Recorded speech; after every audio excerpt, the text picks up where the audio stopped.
You're done. You're done.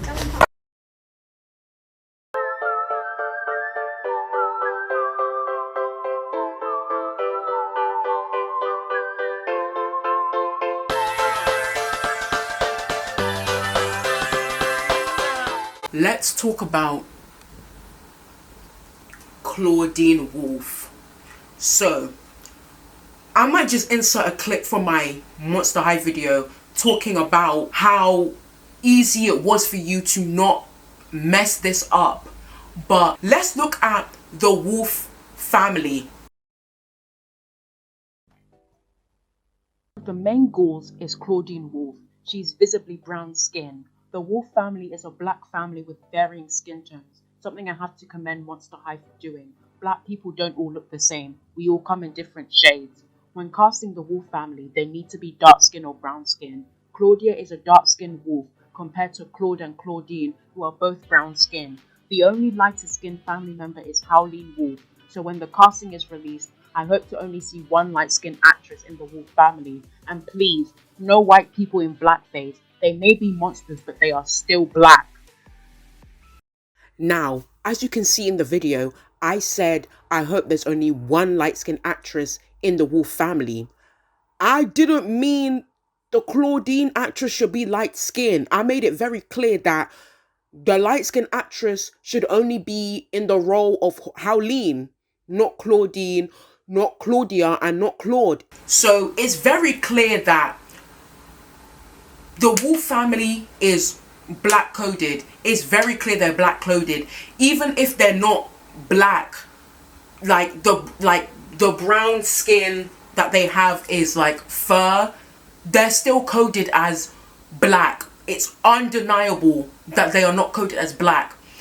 And if you look at them, you will notice they're not all the same shade. You have Howleen, who's of the lightest complexion. You have Claudine and Claude, who are in the middle, and you have Claudia, who was the darkest.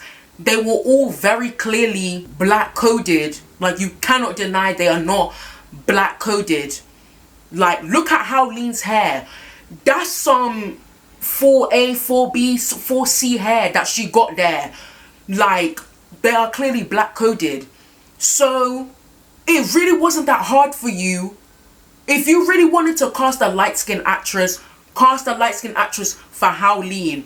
Don't cast a light-skinned actress for Claudine. It really wasn't that hard. This is what made me go, they're doing this on purpose. Because how can you mess up something so simple, so easy? How can you mess something up this easy? It's blatant. Claudine is not supposed to be light-skinned because Howleen is already light-skinned. We know what a light-skinned person would look like in Monster High. But here we are with a light-skinned actress playing Claudine Wolfe. Now, this is no hate to the actress. As I said before, a lot of the time for these actresses, they need to pay the bills. They need to put bread on the table. It's a job. At the end of the day, it's a job. But as I also said, it's not by force. You could have turned this down. You could have turned the role down. And I was watching Harriana Hook's video on Claudine Wolfe, and it does sound a bit harsh, but I really think they should recast Claudine Wolfe. Like, this girl is almost racially ambiguous. And then, like, I think I saw what they were doing.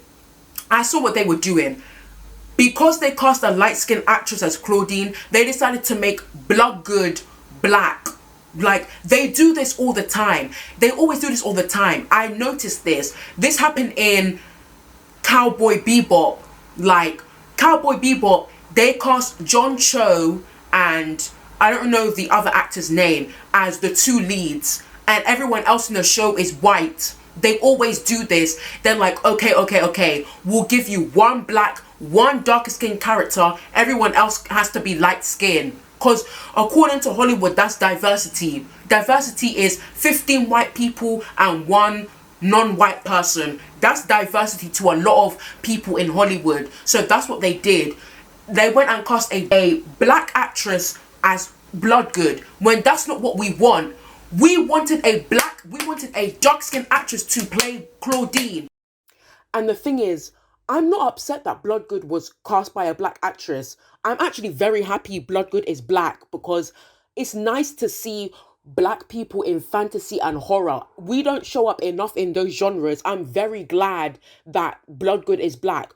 But it's like, you had a black character already. Why are you going so far? Why are you going that length to not cast a darker skinned actress for a character that was supposed to be dark skinned, and then you turn around and race bend another character? Why are you going that length? Why are you jumping over hurdles? It seems like face value representation. It seems like, oh, it's compensation. It's like, oh, so people don't complain about Claudine not being black, let's cast a different character as a black character so no one complains. It seems like, oh, we don't want anyone complaining, so let's give them a actual black actress within a different character. It's like, I'm pretty sure most of us would have preferred you actually cast a darker skinned actress for Claudine, because this was such a good opportunity to have a little black girl be the protagonist of a fantasy film. This could have been the greatest opportunity for that.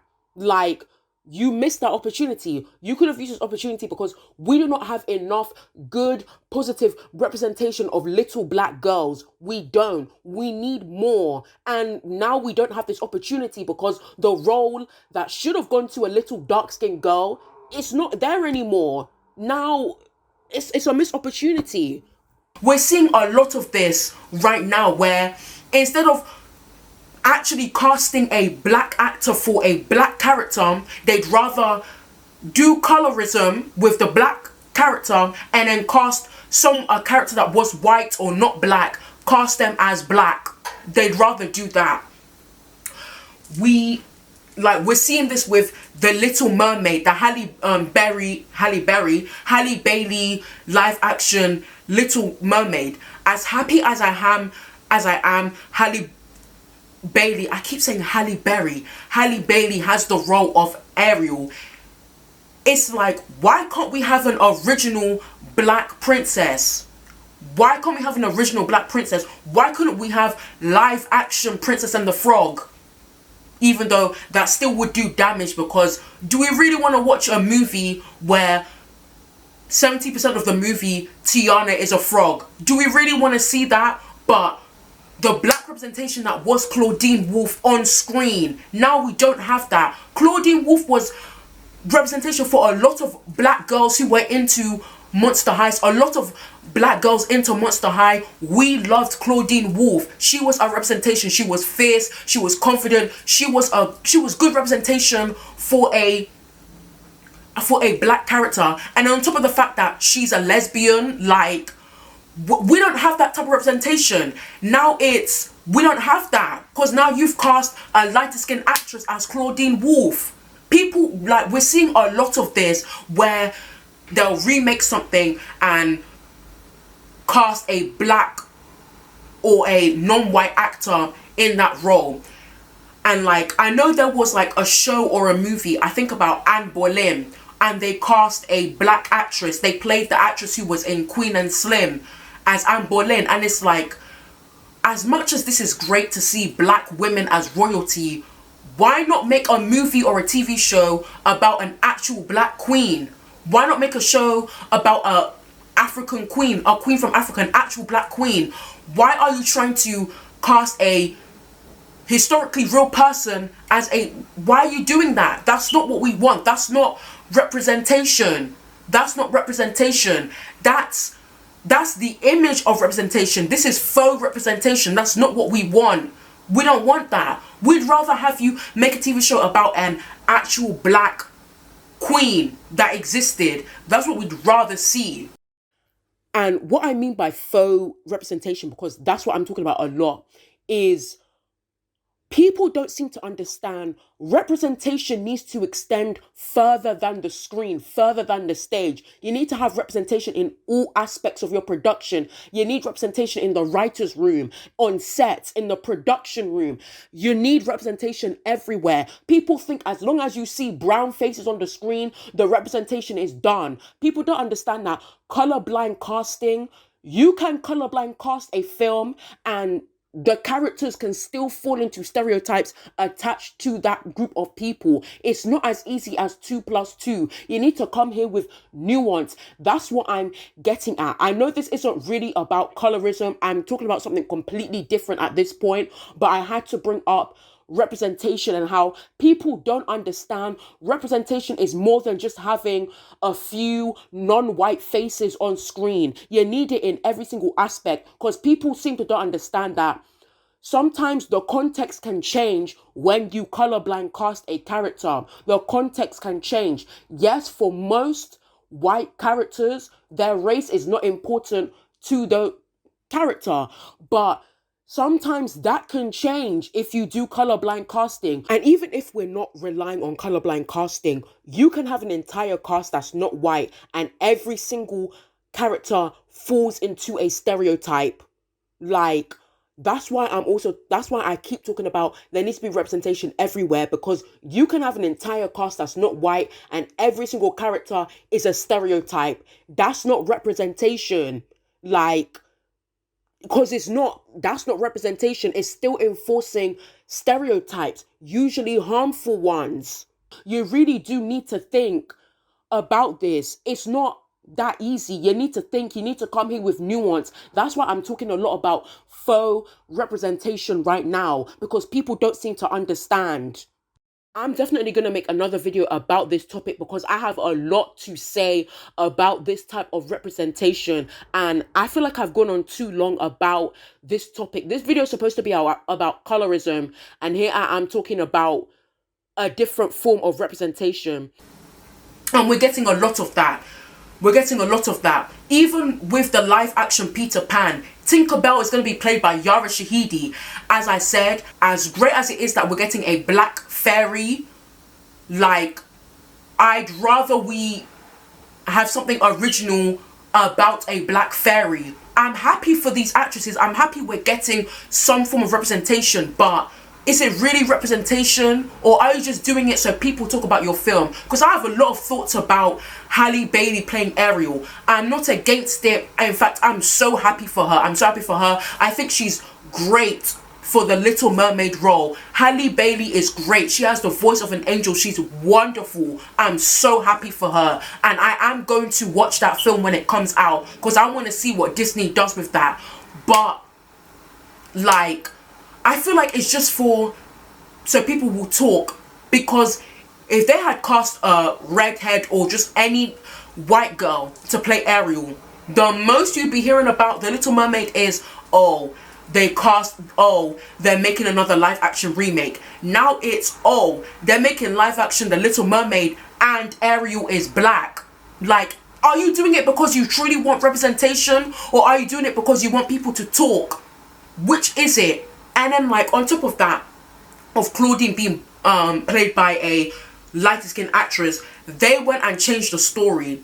Now, in my video, I said, the movie's probably gonna be about someone arrives to Monster High. Be like a new ghoul at school, a new monster joins, or are they gonna follow the books where it's told from different perspectives, or is it gonna be like an origin story like the reboot, or are they gonna have like a human character so the audience can relate, and we have to see them learn to integrate with the monsters like in Ghoul's Rule, and they touch on social issues in the human world? I feel like it's going to be like a human discovers Monster High, and it's later revealed they're a monster, like Holt Hyde and Jackson Jekyll. I feel like there has to be like a relatable human character. Because this is Monster High for a new generation. We have to remember, this is for a new generation. They're reintroducing these characters to a newer generation. I don't think this is for us older people the same way Bratz has rebranded and now relies on nostalgia. Monster High wants to be for a newer generation. So obviously it's going to be a reintroduction to these characters to the world of Monster High. So I said, yeah, Monster High is most likely going to be a new monster joins Monster High. But the thing is, they thought they were slick by making Claudine Wolfe mixed race. Claudine Wolfe in the movie is now half human, half wolf, instead of being just a werewolf. Like, they thought they were slick. Oh, Claudine Wolfe is going to be biracial, so let's cast a lighter skinned actress, a biracial actress. Y'all thought you were slick. And like, here's the thing. I tried so hard to be positive about this film, because people, whenever they hear something's getting a live action remake, whatever, the first instinct is to go, it's gonna be terrible. Whether it's true to the source material or not, people's first instinct is it's gonna be terrible. Like, look at the Cowboy Bebop live action show.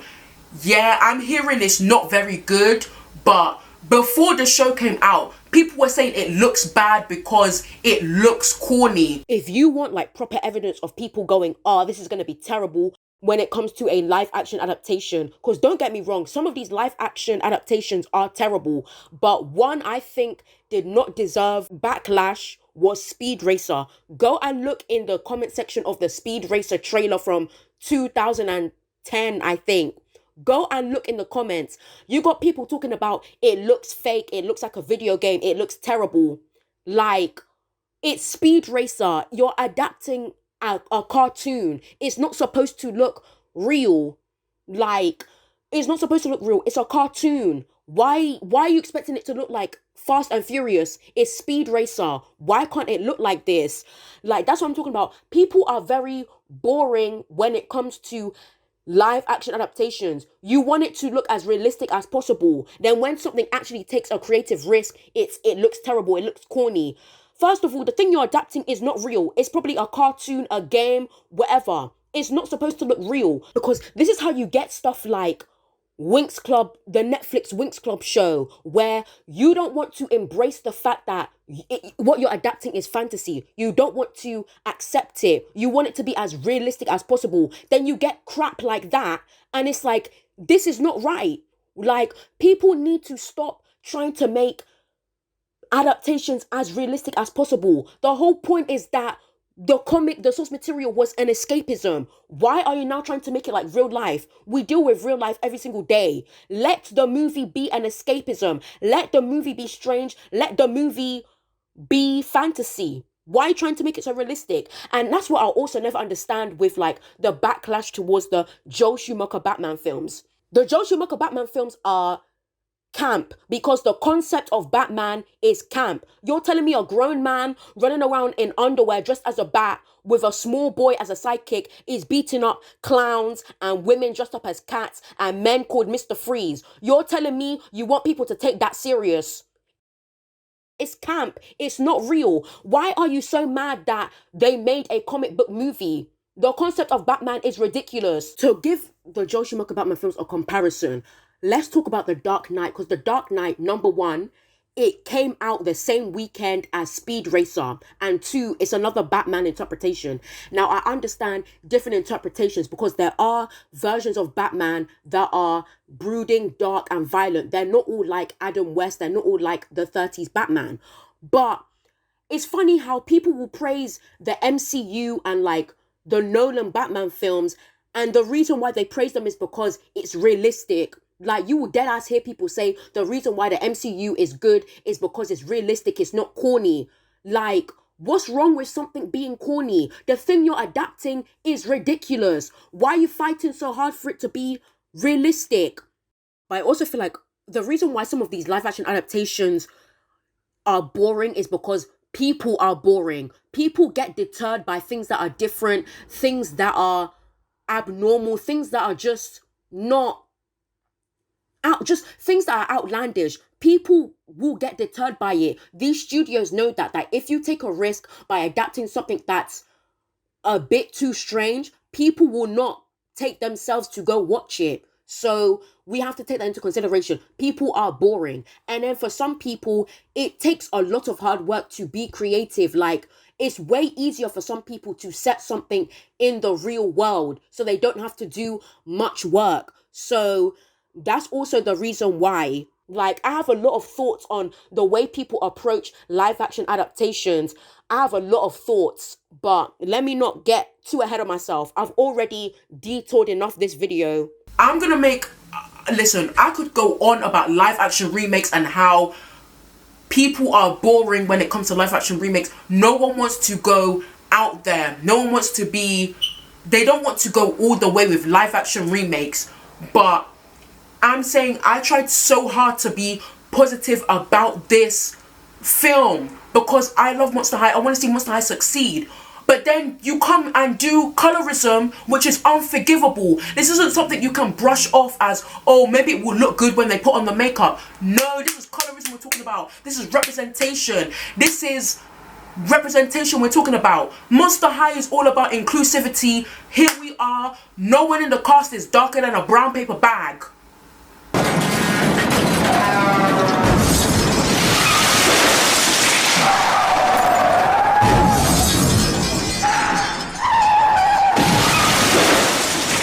No one in the cast is darker than a brown paper bag. Like, no, I can't let this go. I can't let this go. Like, this is really hurting me because Claudine, I looked up to Claudine so much. She was one of the few black girl representation I had growing up. And now it feels like it's gone because y'all didn't cast a dark-skinned actress. We need more positive dark-skinned representation in film, in media, and we're not getting that. Y'all are still casting lighter-skinned actresses as the desirable girl. Y'all are still doing that. Y'all are still perpetuating negative stereotypes, negative images of darker-skinned women. How amazing would it have been to have Claudine Wolfe, a lesbian, be played by a darker-skinned actress? How amazing would have that been?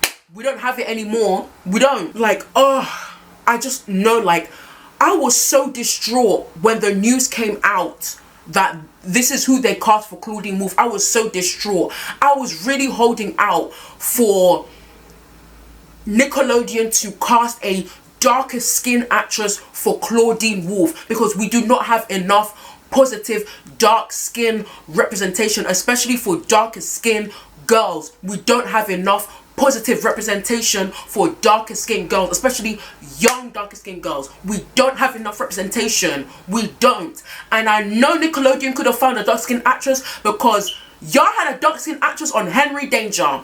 Y'all could have had the girl on Henry Danger play Claudine Wolfe. You have dark skinned actresses on your network. Yet this is what we get for Monster High. This is what we get for Monster High. For a character that is clearly coded as darker skin. This is what we get. Like, no. I was so distraught when I found out this is who they cast for Claudine Wolfe. This is who they cast. Like, I'm shocked, but I'm not surprised. Because, as I said, this has been going on for years. Especially for adaptations. If your character is dark skin in the source material, they're gonna be light skin in the movie.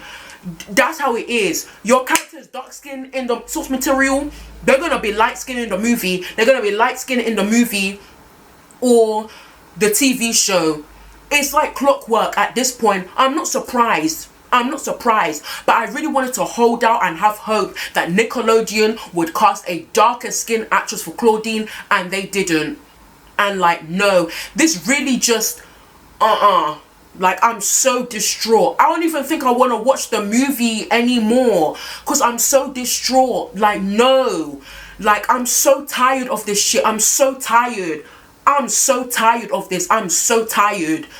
I just want to say thanks for watching.